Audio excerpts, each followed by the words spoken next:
Have I just bought the wrong plants? Before I put any of them in the ground, there's one thing I really need to know, because I've just spent a couple of £100 on 8 drought resistant trees for this garden, and if my soil is wrong, I may have just made a very expensive mistake. And it's not just about the trees. If you have ever impulse bought a plant at the garden centre, brought it home only to watch it struggle, your soil may be part of the problem. So today I'm going to test the pH of my soil, and I'm going to do it with this. This is my granddad's old testing kit, and it's about 75 years old. So does it still work? What are the samples from my garden actually going to tell me? And how can you test the soil in yours? Watch to the end to find out. Testing your garden soil might be one of those gardening jobs you keep thinking about from time to time when you see plants struggling, but just never get around to doing. And if you're planning a new border, before you spend a fortune on plants, testing your soil could be the best thing that you do. And that's because plants have preferences. Some like acidic conditions, some like alkaline conditions, and others are wonderfully unfussy. Knowing where your soil sits will potentially save you a fortune on plants that were never going to be happy in your space. So let's see if that kit works. It's from the 1950s or 60s and now belongs to my dad. And although modern kits look a little different, the basic principle is much the same. Do it when the kids or grandkids are busy, or get them involved, and you can pass it to friends when you're done. You just mix soil with the solution and it changes colour, which you compare with the chart. Before I get carried away testing the whole garden, there are some key things about how you take your sample. To get a useful sample, dig down about 4 inches. I'm taking samples from 6 different places around my garden to see if the pH varies. Remove any sticks or stones, crumble it up and label each one so you know where it came from. Follow the instructions that come with your kit. For mine, the steps go like this. Fill 1 tube a quarter full. Fill another halfway with the testing solution. Pour that into the soil sample. Cork it and give it a really good shake.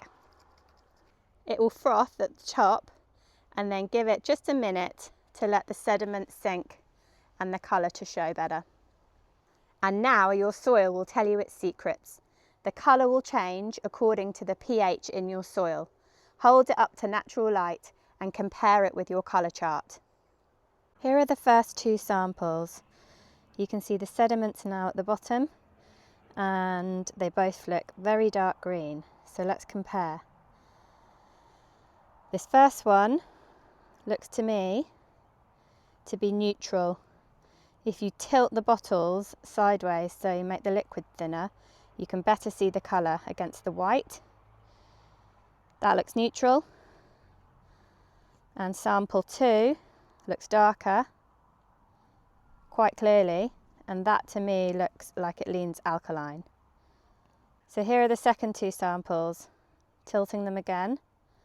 The one at the bottom looks to me to be quite a close match to neutral. And sample 4 looks neutral, maybe a touch alkaline. And here are samples 5 and 6. The one at the bottom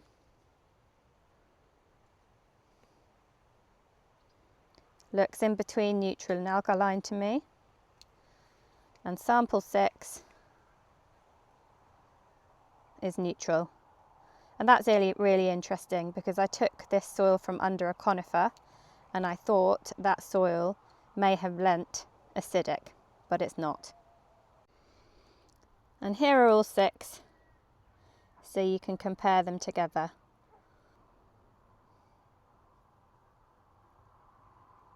What's interesting is that all of the soil samples here are very similar, which for me is a relief.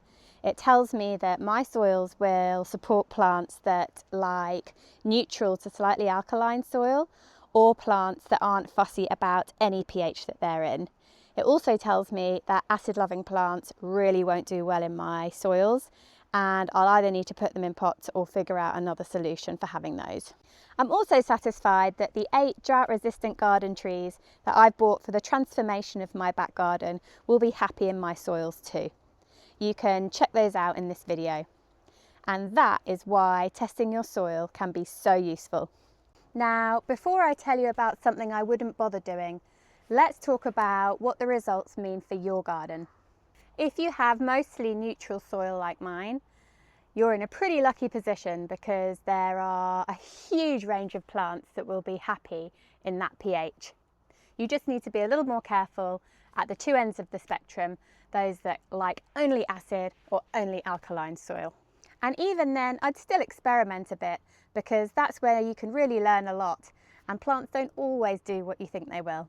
So if you have acid soil, you can grow a huge range of really beautiful plants that will thrive in those conditions. Think beautiful Japanese maples, acer trees, the Chilean lantern tree, lovely leucothos like this Mackie Jazz, and this one called Curly Red, beautiful curly leaves.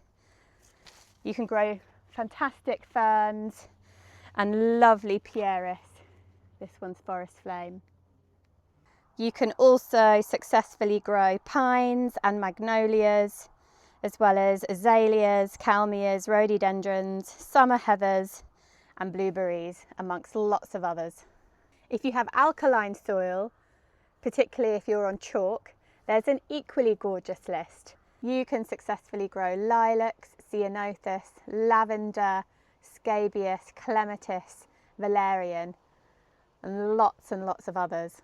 So those are the two extremes, but remember in the middle there's also an even bigger range of plants that are happy in any pH of soil, meaning they're not fussy, so you can put those into your ground no matter what the pH is.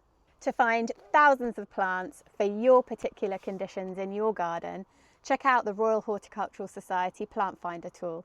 I'll put the link below in the description. So now there is one thing I wouldn't get too hung up on, and that's trying to change your soil's natural pH. It is possible to alter your soil pH with a lot of effort, but if your underlying ground is naturally acidic or alkaline, you're going to be constantly fighting it and it's likely to become a losing battle. It is far better to try to work with the conditions you have instead. You don't always need a soil testing kit to work out the pH of your soil. You can get clues just by looking around your neighbourhood, your street, your neighbours' gardens and see what's growing successfully there. If you know any other clever ways to work out your soil pH, leave a comment. I'd love to hear it and it will help other gardeners too.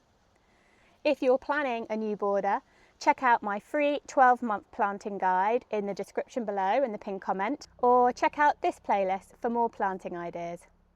Next time I'm sharing some of my less obvious drought resistant plants, so move over salvia and lavender.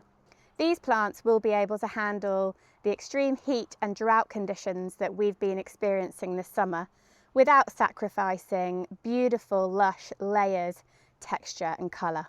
This is a brand new channel, so do hit subscribe. Every single one makes a huge difference, and thank you to those that have already. If you do, you'll be the very first to know when the next video goes up. So see you then.